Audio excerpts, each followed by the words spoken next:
Everyone, welcome to Zohar Connection, Monday night. This week, it's a very powerful parashan, very powerful week. We know that we are 4 weeks, can you believe, from Rosh Hashanah. It feels it was yesterday, but actually we are 4 weeks from Rosh Hashanah. And it means that we're already in the process of the preparation for Rosh Hashanah. Since Tisha B'Av, after Tisha B'Av, the 9th of Av, we start in the preparation for Rosh Hashanah. So each parasha and each week have a special energy to support and guide us to do the spiritual work of what we need to do.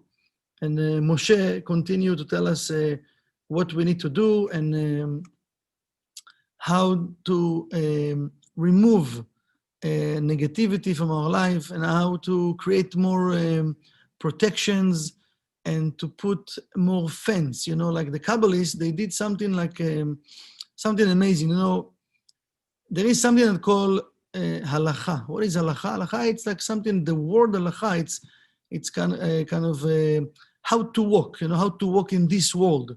It's a guidance, like different laws that guiding us how to walk in this world. It means how to walk in the way of tree of life, how to connect through the 1% world with the 99%. Now, for sure, we don't like laws, and it's very hard for us to follow laws, But in this parasha, there are different type of rules and things that the Kabbalah is telling us that, if you can walk in those ways, those paths, you can connect better with tree of life. One of the things the Kabbalists did, so if there is, sometimes the Torah, the laws of tree of life, giving us a different type of laws, so the righteous, what they did, they add another fence. And why they add another fence? Because they say, this is the law, but if this is the first fence, I might fall. So they add another fence further on, that if they fail here, so at least they're not going to fail by the laws of the tree of life. But also, it says that if the righteous, they put those fences, we're supposed to follow those fences. And the Zohar in this parasha, Shoftim and Shotrim, Titen lecha bechol sha'arecha. I'm sure you heard many times about it, and we see how much time we have tonight, to connect with the different secrets. So, as I said, 4 weeks from Rosh Hashanah, right? And the first verse from the Zohar, and actually it's from the Torah, it says, Shoftim veshotrim titen lecha bechol sha'arecha, asher Adonai Elohecha noten lecha lishvatecha veshaftu et ha'am mishpat tzedek. Right? So this parasha giving us different type of suggestions that how we should walk and what we should follow. And that those, we're going to hear Karen soon, but we know that when we're talking about different type of fences and different type of gates, right, that we need to close and not open. So at the end of the day, it's just things that can help us to achieve all the energy and the blessings that we're looking for. So from one hand, there is a lot of things that going on in the world right now, but also in all of that chaos, and it looks chaos, and there is a perfect order in the chaos, as the Rav explained many times, there are a lot of blessings. And we, as Kabbalah students, need to be smart about it, to keep our spiritual work and to cleave ourselves with those blessings, because the work that we are doing, we're not doing the work just for ourselves. If I'm doing what I'm doing just because I want for me, to protect me, my family, and just have sustenance for me and my family, still we fall into that illusion of connecting with the opponent, this world of illusion of desire to receive for oneself alone. Because my family and me, we are one. So even if I'm just taking care, just meditate just to have the energy for me and for my family, it means still I'm just thinking small. We want to open ourselves and start to think big. So one, yes, there are different gates we need to close, but there are different gates we need to open in order for us to achieve all the blessings that exist right now in the universe. So first of all, Karen explained that we need to create some boundaries in our spiritual work, boundaries in our physical work, right? And why boundaries? If you think about it, when we're talking about boundaries, right? In a spiritual level, we're talking about to create a vessel. We're creating a vessel. It's like the same thing we say to create fences, right? We're creating a vessel. So we know that usually we don't put enough boundaries. We don't put enough boundaries, right? We just do in our spiritual work. I'm doing my spiritual work, on the go, many times. Because again, we don't like laws. We don't like to, many times to commit, to promise, to make a vow, right? But if I'm not doing that fences, if I'm not creating that vessel, the light cannot reveal in this vessel and stay in the vessel. So many times, we're not creating boundaries in our relationships, with our kids, in our workplace, with our best friends. We're not creating those boundaries. And many times people can hurt us or we can hurt them, right? Okay, we can just, I'm just walking away. We can do different things that not will help us to grow, not spiritually and not physically. There is something also the Kabbalah is saying, something that called itim la Torah. Itim la Torah. What does it mean? It means that it says when a person will leave this world, he will be asked few questions. One of the first questions he's going to be been asked is if he put time to study Torah. To study Torah. What we're doing right now, we study, right?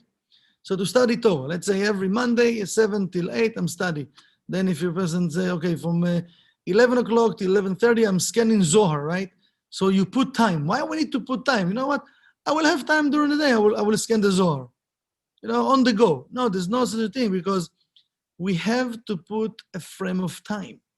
Frame. Because all of those frames, fences, we're creating a vessel.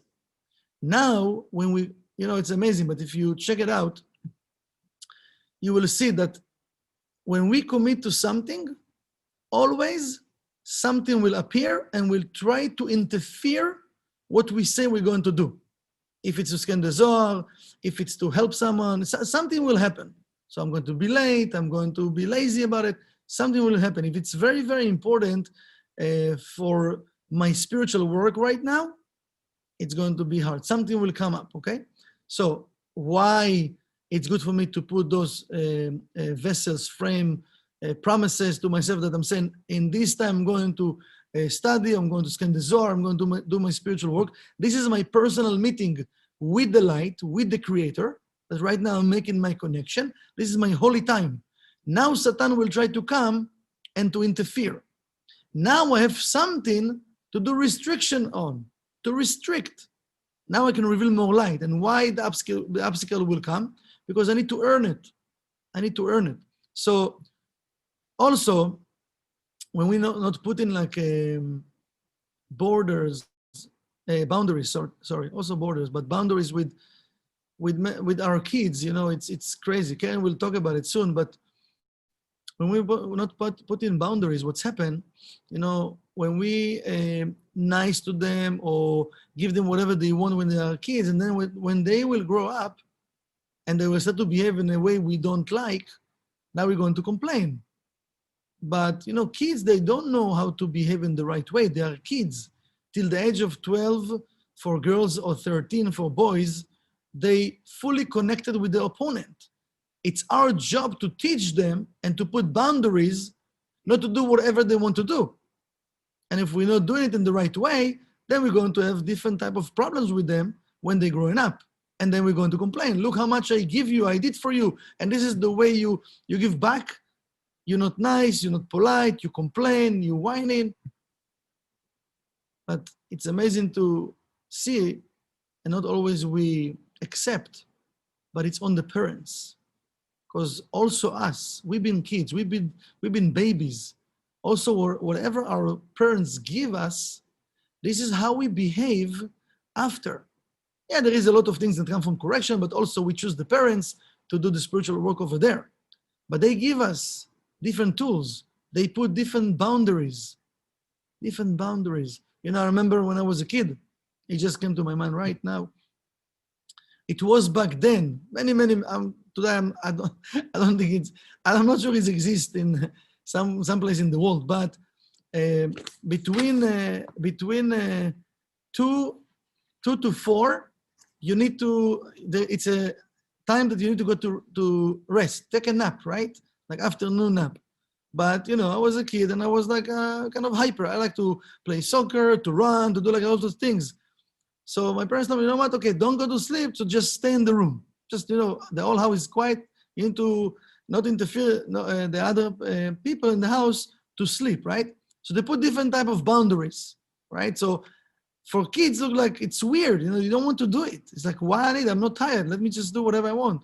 No, you need to do this and that. So, but then slowly, you know, you learn, even as a kid, even we don't like it, but also it teaches us to be stronger and to build our desire, to connect with ourselves without even us knowing. Even right now, I'm upset and I don't want to be here, but it's create different type of appreciation of what the person have and what the parents give him and all of those other things. Then when a person grown up, he will behave in a certain way.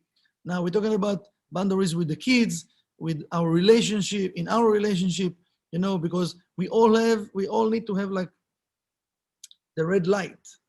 It means the red, the red line.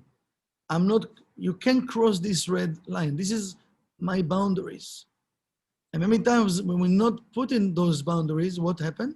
People crossing them without knowing, and they hurting us. And then we start to fight and argument. And now we start to explain about our boundaries.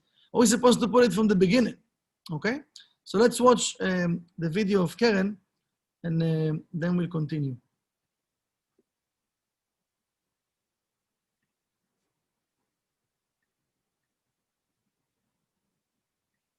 So the portion is Shoftim, to place at your gates guards, to make boundaries, to create a space whereby you can keep harmony and balance. The gates are these gates: the gates of the eyes, the gates of the ears, the gates of the nose, the gates of the mouth.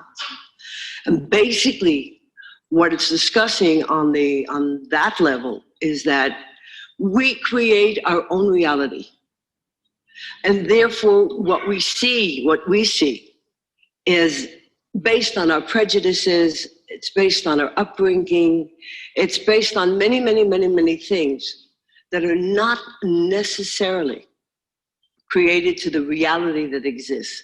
Because each person has their own place of seeing. And that's how come two people can hear the same thing. Anybody here ever hear about broken telephone? You know, she said A and it came Z. At the end, somebody died on a road in the middle of God knows where, right? This is because our ears hear what we predetermine that they should hear.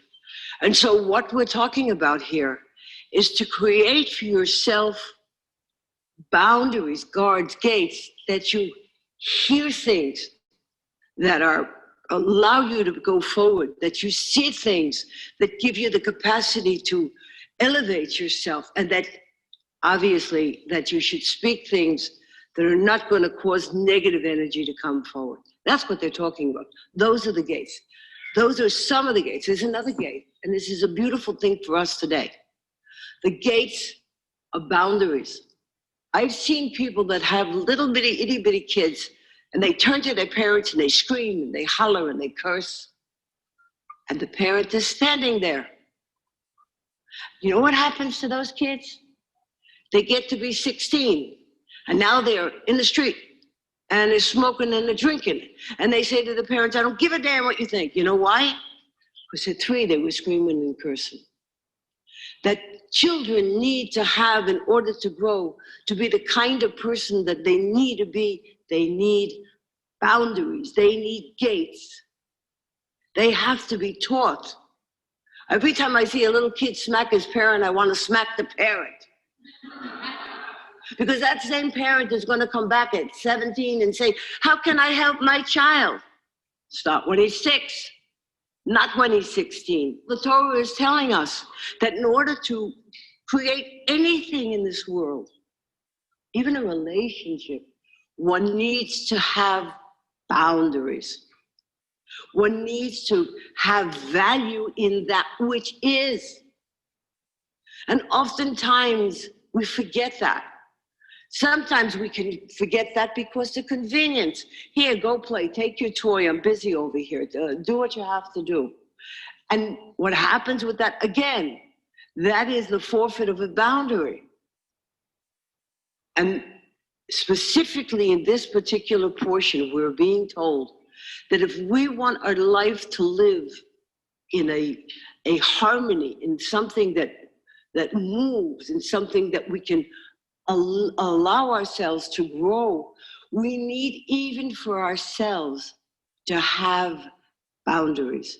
For our children, for our friends, for even our husbands and our wives, certain things we have as boundaries. Beautiful. So let's think few seconds, few minutes. If you want, you can write down for yourself, and you can do it after. Just to think about,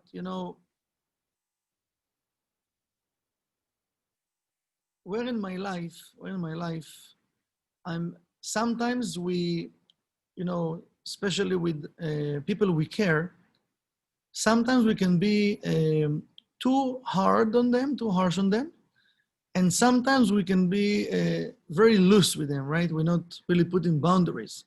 We can go to the two extremes. We like to check, again, as I mentioned before, this is a time of preparation for Rosh Hashanah. And we know that people around us, they are there for a reason, to show us what we need to work on, what we need to change. It's not about the other person. This is what we study already in Kabbalah 1. It's never, ever, ever about the other person. It's still, every day we need to remind ourselves what we study in Kabbalah 1, to go back to the root, to go back to the source. Why? Because it's a new day. And if it's a new day, I keep forgetting about what I just studied. And then we keep blaming, we keep judging other people. But the way we judging, we can go to both, to two extremes. One, I can be really, really harsh with the person, or I can just be loose and let go on things. We need to start to find the balance place in our thoughts, in our heart, and to know, because it's hard for us in different areas to find the balance, because there are some people we can do the work and we can be balanced, and some people not. But those that we can't, we need to start to put the boundaries from the two extremes. But it's more for us, because why? They pushing our buttons to do our correction. And as Karen mentioned, sometimes we just need our quiet time and just, you know what, just leave me alone, do whatever you want. You want the car, take the car. You want this, just take, right? Because right now I need my peaceful time. I don't have time for that. I don't have the energy for that, right? But then what's happened?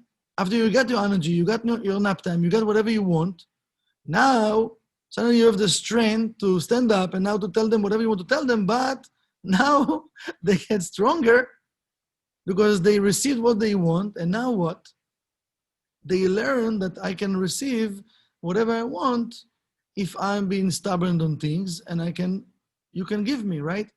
But then we feel that we don't have control anymore. So we have, one of the things to bring the control, not control on people, we're not controlling people. To control my own desire to receive oneself alone, I need to pay more attention. So just write down to yourself to look, especially this week, into your life and see in which areas I'm too harsh with people or situations, or I'm too loose. So I want to just bring the balance in those, for those two areas, okay? Now, there is a powerful sentence from the Zohar, what Karen just mentioned. I need to share with you again. So it says in the Zohar that when we're doing something, everything been written on our bones. And it says that he's mentioned something about the people, the Anshe Beto, the people in the house. So the Zohar saying, who is the house? Which house we talking about and who are the people? So it says, Anshe Beto, inun ramach evarim dile, דאחי וכמו המראה מתניתין, רשע עוונותיו חקוקים על עצמותיו, והכי צדיק, זכיותיו חקוקים לו על עצמותיו. ובגינכך אמר דוד, כל עצמותיי תאמרנה, ובגיני יתמר, ומי מעידין על האדם קורות ביתו, גרמין בנוין על מוחה דאי ומיה, ועלי הוא כרמיז, המקרא ומים עליותיו, המקרא לשון קורות. Please, if somebody wants, just unmute yourself and read the English. The members of his household are his 248 body parts. Since the body is called house, this is how the sages of the Mishnah have explained that a wicked person's sins are engraved on his bones. Similarly, the merits of a righteous man are engraved on his bones. Therefore, David said, all my bones shall say. That is why we were taught, who testifies on a person, the beams of the house. The beams of his house are the bones of the skull that are constructed over the brain that is water. About this, it is chambers in.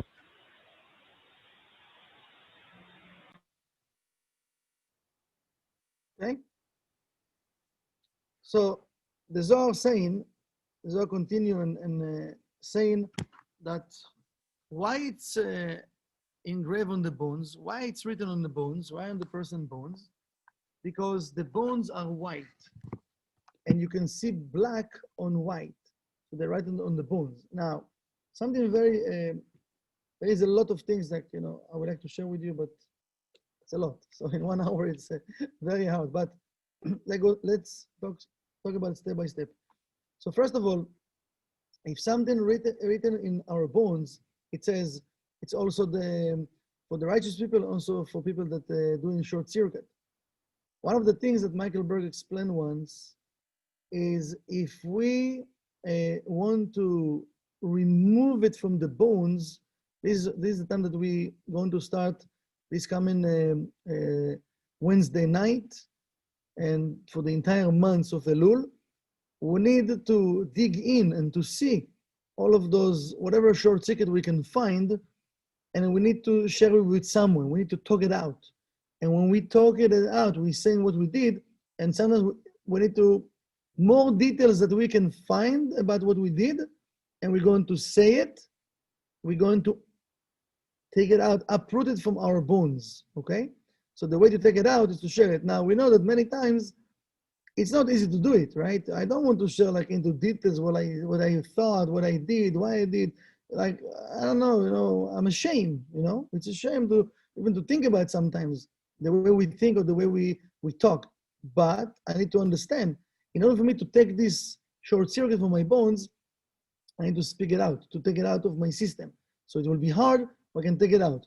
Now, when we're talking about gates, we're talking about the 248 body parts, as Zohar mentioned here, and he's talking about we need to have two witnesses. So one of the, one of the witnesses, it's our action, and the other one, it's everything that's been written on our body parts and on our bones, actually.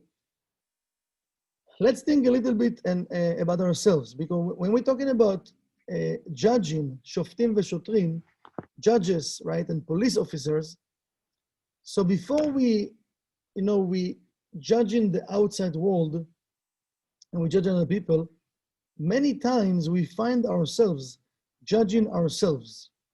And this is something very, very, let's call it, it's not good for us to do, okay? Like in a gentle way to explain it, it's not good for us to do. One, we talked about in one of the classes, the Baal Shem Tov explained that we have the light of the Creator, the soul, it's part of God. We can't talk bad toward us.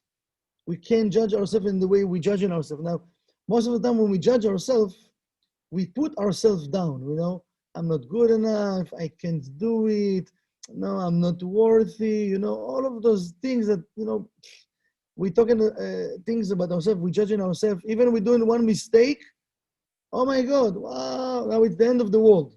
That's it, I'm bad, I'm not good, look at me, I'm studying Kabbalah for like 10 years, I did now short circuit, how could I do it? Okay, so where are all the good deeds we did? No, so suddenly the opponent put this veil in front of us, and that's it. We, with our words, with our thoughts, we creating so much negativity. So let's say we did one short circuit, we feel bad from it, we continue with this negativity, we continue to create a short circuit.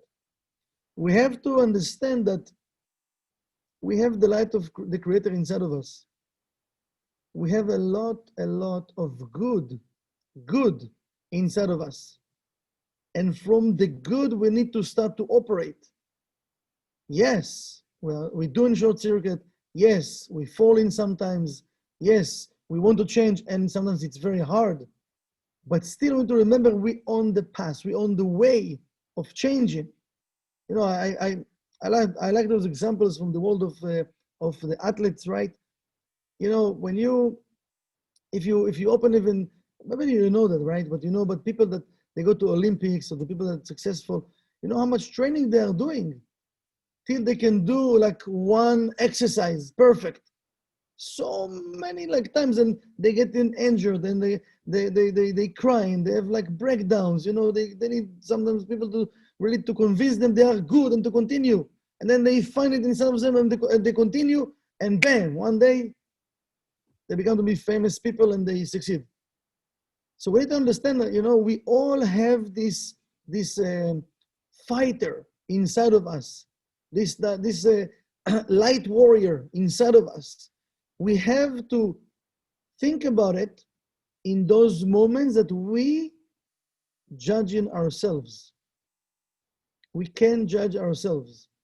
We need to make sure we climb in this ladder, because if I have a vision, I have a goal where I want to be, so what I need to do, instead of just judging what I'm not good at and what I'm not doing, look at my friends, what they do, look at me. No, I'm a different individual. I'm a special individual, each one of us. And I came here for a specific mission. I need to find what is my mission, how I can contribute to this world. And at the time that I'm judging myself, how bad I am, or what I'm not doing, or what I'm supposed to do, or I promised to do and I didn't do, and all of those things, I'm wasting time right now. I'm creating more short circuit, more empty space. The Rav said, we're going to fall. The question, how we're going to walk out of it. And the Rav used to say, I know I'm not okay. Let's continue. That's it. Simple. I know I'm not okay. Let's continue. Now what? We want to see it and talk about it and judge it and analyze it. How much time we're wasting? You see the athletes, right? They're trying to do the exercise. They fall in. What they do? now for 1 year crying. No, stand up, let's go, come on. Again, and again, and again, and again. Continue till, wow, I did it. I did it. So one of the things that we need to remind ourselves, all of those gates, as Karen mentioned, right? The eyes, the mouth, the nose, the ears, right? All of the gates, we need to make sure what we taking in also, not just how we look outside, what I'm taking in, because everything is start and ends with me, with my consciousness, with my intention. So I need to make sure to check what I'm thinking about myself, what I'm saying about myself. All of those things very, very important, because the way I'm thinking about myself and the way I have the thoughts about me, this is how I'm going to see people out there, because I can't see something else. What I see out there, it's the way I'm at right now. This is my consciousness. This is my mirror. So if I want to see better out there, I need to change me. So yes, I'm worthy. Yes, the light put us here and give us everything we need to be successful. I just need to have the full certainty and to connect with that. So yes, I can have. You know, the Kabbalists, they're telling us, even I don't deserve to receive right now, I can borrow vessels. It's called kelim sheulim. I can borrow vessels. I can tell the light, listen, I don't know what to do. I can't do it. Please help me. I need this vessel to help me. I need this desire. We need to remember we're not alone. The Kabbalist waiting for us. I'm not alone. So one, yes, it's close all of the gates and put the boundaries. But two, I need to remember to open the right gates. Many times we're busy with those gates that not important. Not important. You know, if we check, you know, this is a gate, right? Thank God we just got one mouth. Imagine we have few. What are we going to do? How are we going to control it? We barely can control one mouth. This gate here, if we can listen to ourselves, what we building with this mouth, most of the time, it's not positive buildings. It's not. Just listen to yourself. Use those two gates. Listen to yourself. And look into your words. This is what I really want. Wasting my time right now. And everything what's happened, I'm taking it in. Because every word, right, using this gate, is supposed to create what? The mouth supposed to do the connection with the tree of life. This is what it says. We receive the mouth to say words, to cleave with the 99, with the Creator, with the light of the Creator, with tree of life, to connect with all the channels. But I'm using my mouth for what most of the day? We have to check it out.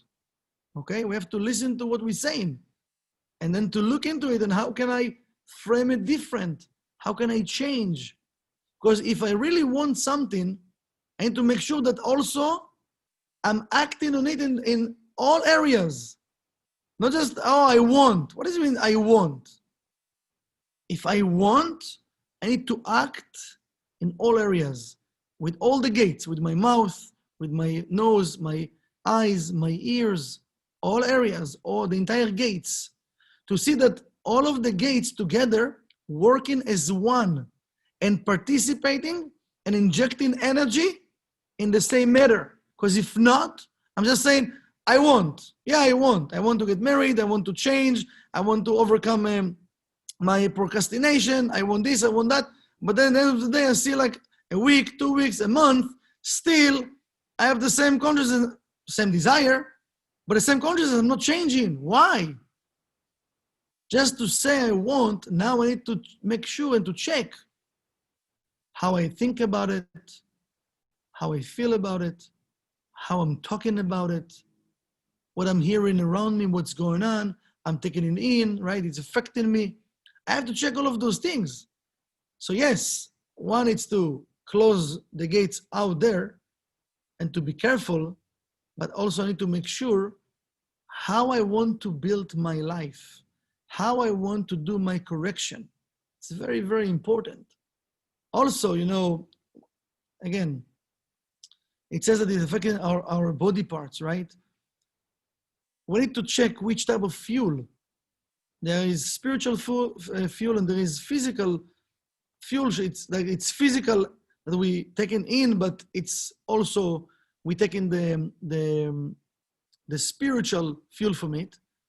We need to be careful what we're taking in also, because food and drinks affecting our consciousness, and many times, again, I don't have the percentage, but maybe you can relate to it.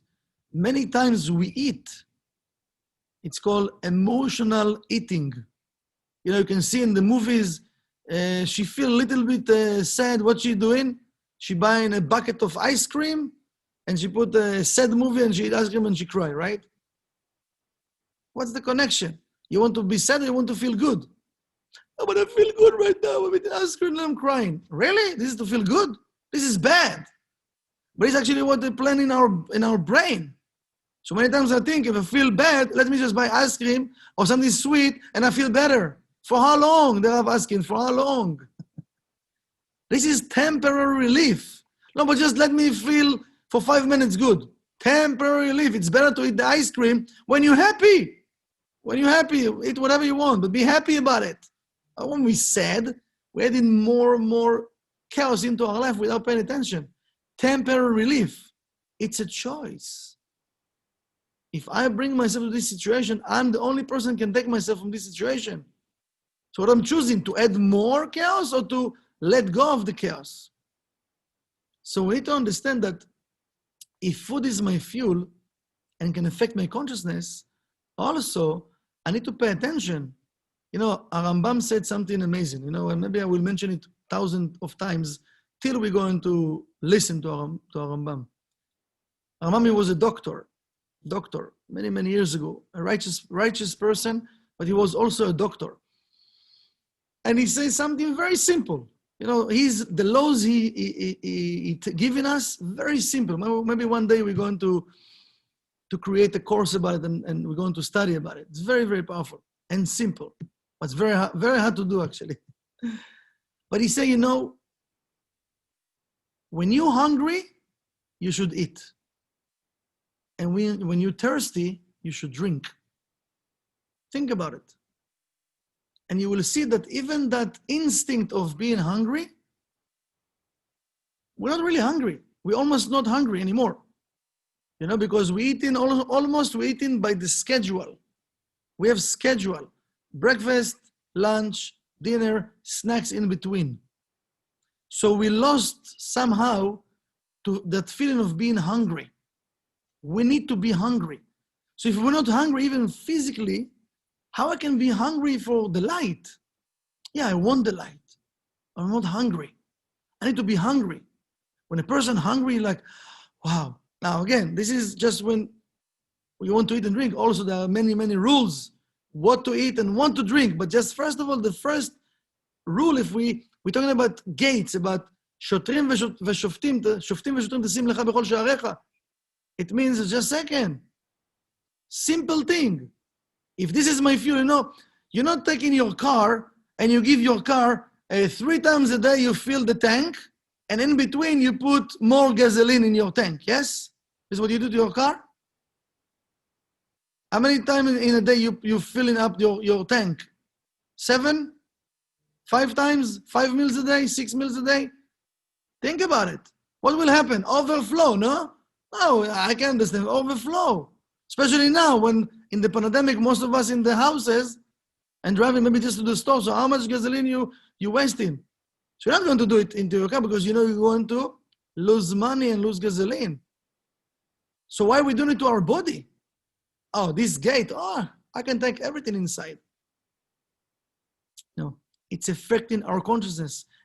We're losing energy more than we're receiving energy. In the moment we feel the energy, but then we loosen it. After a few moments, then what's happened? I feel, oh my God, I'm a little bit, I need energy. What we do? We take in more food. So you feel right now, temporary relief. Feel a little bit energized, but then again, more food. And this is the way we live in. Try it on, you will see. Try it on, try this gate. Eat when you're hungry, drink when you're thirsty. Pay attention to it.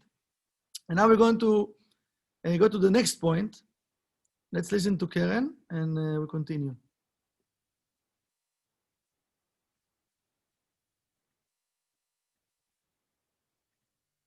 About Rosh Hashanah. On the first day, we're going to read the Akedah, the binding of Isaac, right?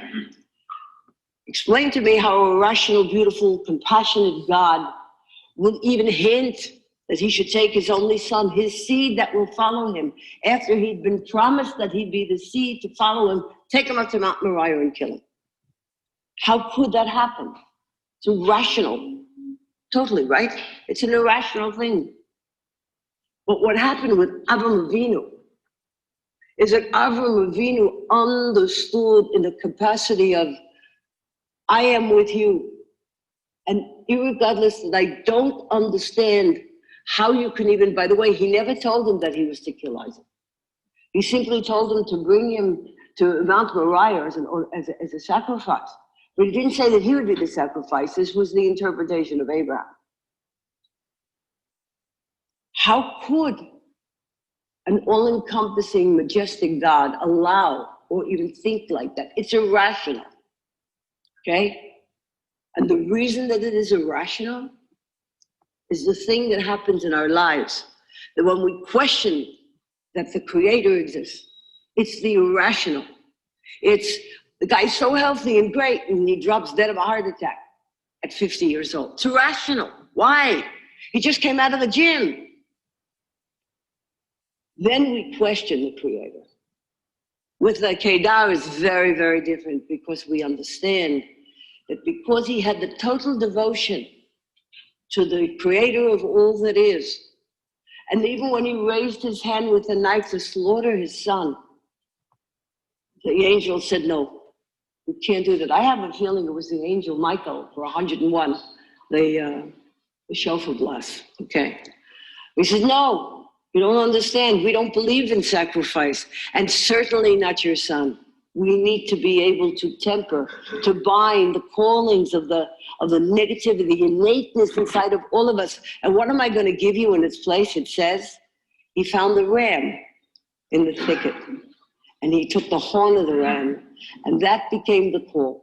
Okay, it's a whole different lecture. I'm not going there, but I just want to bring a part that says that oftentimes in our lives, when we see something that is irrational or not in balance with that which we feel we have done to a situation, know that even that, with certainty, is part of your movie.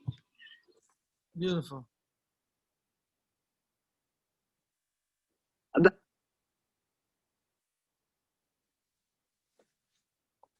Very powerful. So again, we're connecting with the binding of Isaac, right, in the time of Rosh Hashanah. And it's beautiful to see, when we read in the binding of Isaac, a lot of things over there doesn't make sense. What we remember, right? Remember that you need to take him and to bind him and slaughter him and everything, right? But it's not what it really say over there. Because God asked from Abraham just to bind Isaac. He didn't say kill Isaac, bind Isaac, right? We're supposed to bind their desire to receive for oneself alone. In life, what's happened to us, what does it mean to judge? When we're judging, we don't have the entire pieces of the story. We have like one piece of the story, and we're inventing the rest of the story. Then I can judge. To really what, even think about, again, just this simple example. When people go to a court, you can see it in the movies, right? The judge is sitting over there, and the two lawyers, what they do, they bring in different information, right? Different pieces of the story. this one the negative information, this one the positive information, and they try to show to the judge all the pieces together, and from all the pieces, then the judge and the jury they need to decide if he's guilty or if he's innocent, right? And they need to bring all the pieces. So imagine how many pieces they need to collect to bring the whole story together. When we see a situation, or even about ourselves or other people, do we know all the pieces together? And even though we know the pieces, it says in Pirkei Avot, it says, the righteous, they saying, don't be a judge. Don't be a judge. We can't judge. Why? What's happened when we judging, first of all, don't forget that it's going to be written on our bones. But when we judging, we're going to be judged. You know, sometimes, I can tell you a story. I think I told you a while ago, but it's a very powerful story. And the story is about Rabbi Zusha. You know, Rabbi Zusha and his brother, Rabbi Elimelech of Lishans, they used to travel a lot to help people to bring them back to the light. And Rabbi Zusha, one of the students, used to come to him, and this guy didn't have a lot of money, you know, but he saw that Rabbi Zusha have barely money to eat, and they have, you know, they don't have clothes to wear. So he feel, you know what, I will start to give him like half of what I have. Whatever he earned, he just came to Rabbi Zusha and give him donation. And slowly, the guy started to have more and more work, till he became to be a millionaire. They have a lot of money, and still give Rabbi Zusha. One day he came to Rabbi Zusha, and he can't find him. So I asked his kid, you know, where is my teacher? Where is Rabbi Zusha? So, he's not here. He traveled to his teacher. So I said, really? My teacher have a teacher? I didn't know that. Wow. So at the time he went back to his town, you know, so a thoughts started to enter, you know, one of the gates been open. So the thought told him, you know, wow, if my teacher, I just give my teacher money and I become to be so, you know, so wealthy, if I will go to his teacher and I will give him, I will even have more money. Wow, that's amazing. So he found out where his teacher living, and you know, back then it was weeks or months just to travel from town to town. So he went to his teacher and started to give him money. Slowly, he started to lose his money till he have almost nothing. So he decided to go back to Rabbi Zusha and ask him what's going on. So he came to Rabbi Zusha and told him, listen, you know, I know you're a righteous person and you're my teacher and I love you, and I'm sure you're not going to curse me, but this is the story and this is what's happened, and I lost everything and I have nothing now. What's happened? Tell him, okay, I will tell you what happened. Please sit. So tell him, you know, when you're born, you're not supposed to be a rich person. But when you came and you saw me, I don't have money, and you decided to give me donation, to give me from what you don't have, you just gave me, they didn't calculate with you in the upper worlds if you supposed to be rich or not, they just give you. But at the day that you judged me that I have a teacher and you want to go to give the money to my teacher, they open the books and they check what you deserve or not. And they found out you don't deserve to be rich. So you've been judged. And they stop giving you. And this is why you don't have the money. So not many times, this is the way it works. It says if a person judging, he will be judged. So imagine how many times we hurt in ourselves without even knowing. Because we're thinking like, it's nothing. What I just say, what I just did, it's nothing. And Rav is saying, that nothing, this is the worst enemy that we have. When a thought came to my mind, it's nothing. Oh my God, this is a red bulb. Stop and think about it. What does it mean nothing? What do you mean nothing? There's not such a thing nothing. Every second something happened. Every word, everything I'm doing any action I'm taking, creating a movie. We're planting seeds. What do you mean nothing? Every second something happening. It's something like, it's alive, this world, right? We came here to work.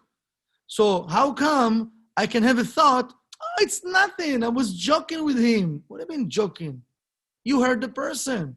You said something that you hurt him. What do you mean? You judge him.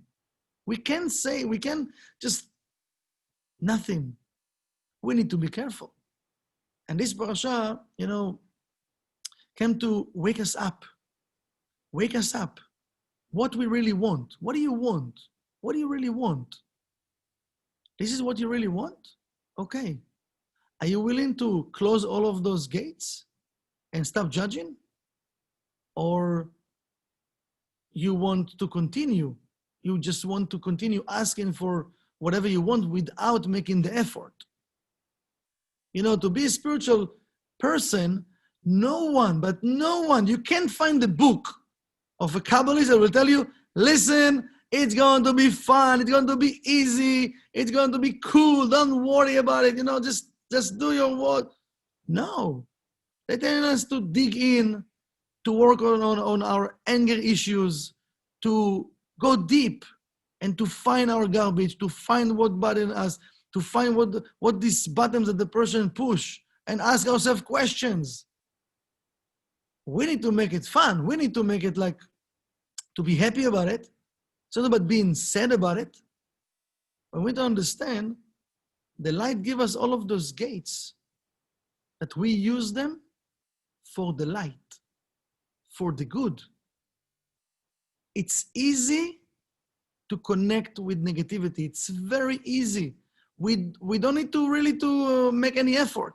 You don't need to work hard for it. You don't need to pray for it. You don't even need to read books about it. It's around us 24/7. Just we do nothing. If we don't think about the light, boom, we're already with the opponent. Try to imagine that, right? So it means we need to choose, as Rabbi Shach explained, the spiritual work every day. Every day, like the first day. Let's watch the third message from Karen.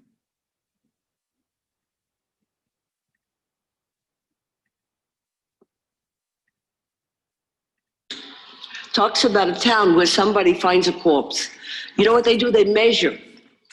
They measure each side of the town to see which side of the town is closest to the corpse. And that town that's closest to the corpse, they have a whole ceremony, they wash their hands, and they say, we're not responsible for this death, etc. But you're talking about a whole town of elders and wise people. Because one person dies, happens to be in the boundary of that city, they're responsible? The answer is yes. What does it teach us? It teaches that if something happens in your town, in your home, in your city, in your place, we as a group are responsible. Otherwise, it wouldn't affect our space. This is what it means. It means, and that's why they measure, because the energy of that town was missing something that allowed a void that somebody should be able to be killed in that town unawares. So again, we're talking about spiritual concepts. This entire portion is talking about, yes, it speaks about specifics, about different rules and regulations, but basically it's telling us that we are the captains of our ship. We are the ones ultimately responsible for the things and the actions that happen in our life. Because if somebody truly lives in the framework of being kind and listens to others and is a part of other people's lives and shares of themselves, they are already in a different framework. And by the way, when I talk about sharing, I'm not talking about the fact that everything is great and wonderful today, so I feel like sharing. I'm talking about that things are terrible and things are wrong and my stocks have gone down, my business has gone astray. Now someone comes to me and says, I really need a favor. Don't bother me today. Come when things are better. That's the test. That is exactly what we're talking about. Where's the light? Where's the light, people? The light's in the darkness. The light is in the darkness. It's in the places where you don't have the energy, you don't have the strength, you don't want to be there. But you're there and you're sharing and you're giving and you're a part. This is the consciousness. Wow.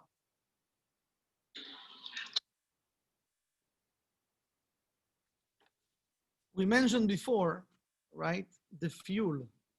So think about it. Let's take it first to our body parts, and then we can take it out to our neighborhood or to our town. But think for a second about our body parts. Think about that our body parts, they live in one town, let's say, okay? Or as the Zohar explained, it's the entire earth, right? It's like our body parts represent the entire earth.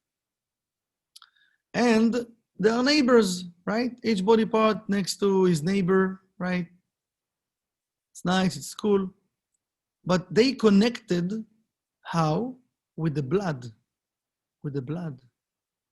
So everything we eating and drinking, and not just that, also the consciousness of the person affecting our blood, affecting the energy in our blood. And he gives the information to all of the neighbors. And then God forbid, if one of the body parts is not strong enough and he receives too much garbage, what will happen? He's not going to feel good one day. The other neighbors, they can just say, oh, it's okay. I'm living in my own house and I'm okay. And, I'm protecting just my family and I don't care what's going on with the other neighbor.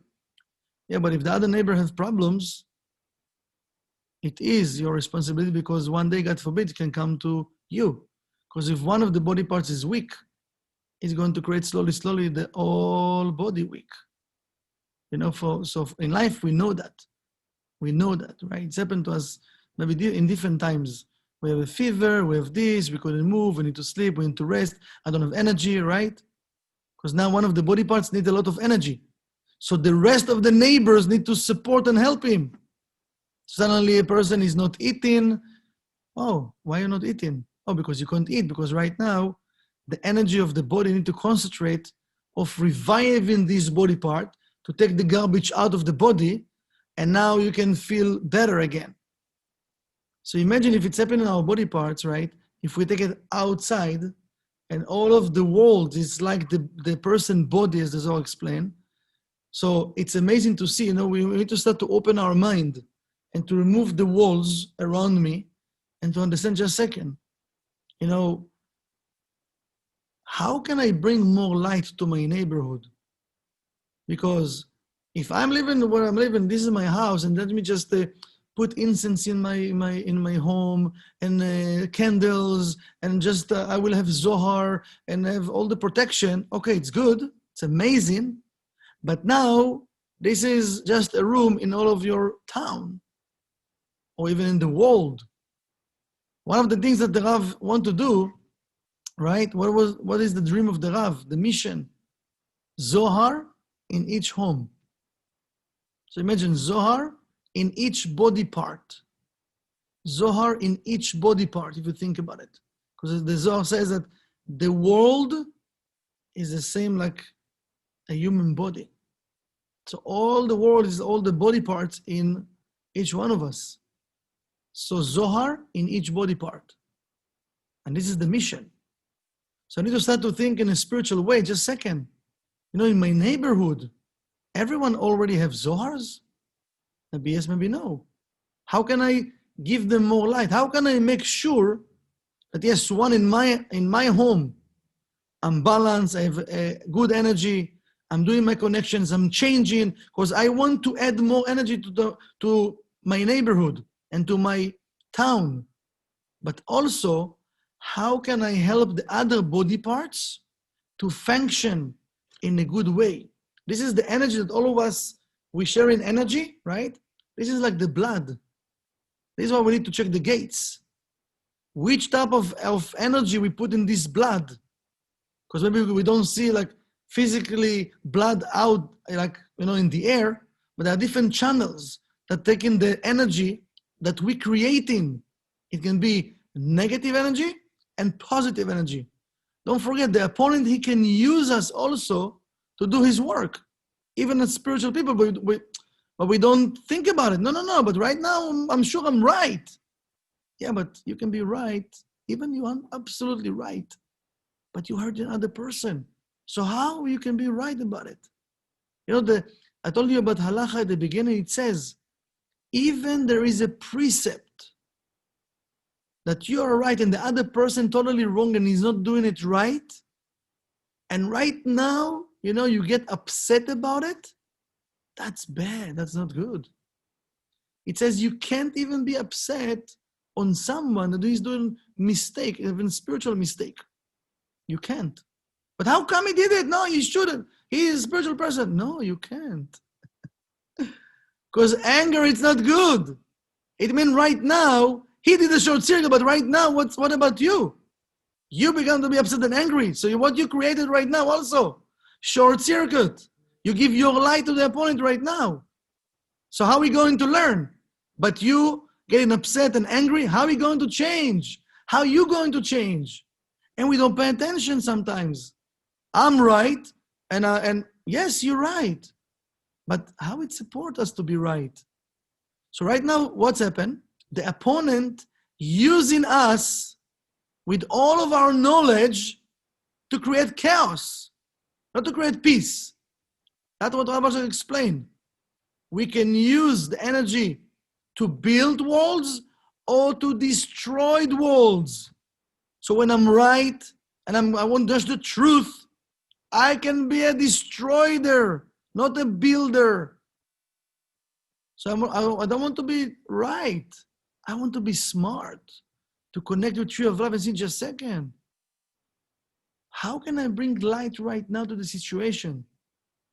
So yes, first to me, to my family, to my home, and now to my neighborhood, and to my town, and to the world. We have to start to connect with that consciousness that we affecting each other. So I can't just think about myself. And the world showing us more and more, look what's going on right now with this pandemic, right? It's all over the world. All over the world. So it means what? We part of it. We part of it. This is our home, this world. How can I bring more light to remove this chaos from the world? But if I'm looking who to blame, oh no, this person, this lab, the Chinese, the Japanese, the Jewish, the Christian, we're just looking at who to blame, we lost the whole picture. We lost the whole correction of us. I need to understand I'm part of it. I'm part of it. This is part of our body parts. So right now, how can I bring more light to remove the negativity and to have a solution in a personal level and a global level? So I think we received a few tips tonight, and I hope you write down the tips. And we can know if it works or not if we're going to do. Because one thing is to receive consciousness, and the other thing is to execute it. So I have to see if I'm not really if I'm not going to push myself and to create those boundaries for me first of all, and then put it out there toward others, right? But again, not in the two extremes, in a balanced way, in order to help the person to grow and to help me to grow. Not to be harsh on myself, not to be too loose with myself. Balance all the time with me and with others. If I'm not doing that, I'm not going to create vessels. And I'm not going to understand how come I'm 5 years, 10 years, 20 years study Kabbalah and nothing still happened the way I want it to happen. Why doesn't it happen? Because you might go to the gym and just go walk. You're doing the same exercise for maybe 20 years. You have to change exercise to add more weights, maybe to run faster, to change your cardio, to eat differently, to sleep more. There's so many like things you need to do. But if you do the same, at the beginning, yes, you feel better, but then after a week, that's it. You've been sore and that's it. Now you're not sore anymore.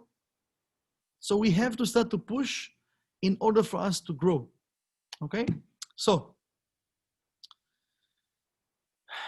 I really hope I could share with you the message of this week. And we're all going to connect with it and really like grow spiritually, because we're all in the same boat and we need to help and support each other. You know, remember the blood and the energy, whatever we're doing, we're affecting not just ourselves, we're affecting the entire world. And this week, we have a very, very special and powerful opportunity to connect with the new moon. New moon, very important new moon of Virgo. This coming, it will be Thursday. And I think it's going to be, they announced 8:30, but they announced today, I think it was a mistake. It's 7 p.m. It's 7, yeah. Right, 7 p.m., yeah. 7 p.m. It will be with Monica and Michael Berg. And also, I think it's going to be meditation with Karen Berg. But it's very, very important new moon. So just register and connect with that this coming Thursday.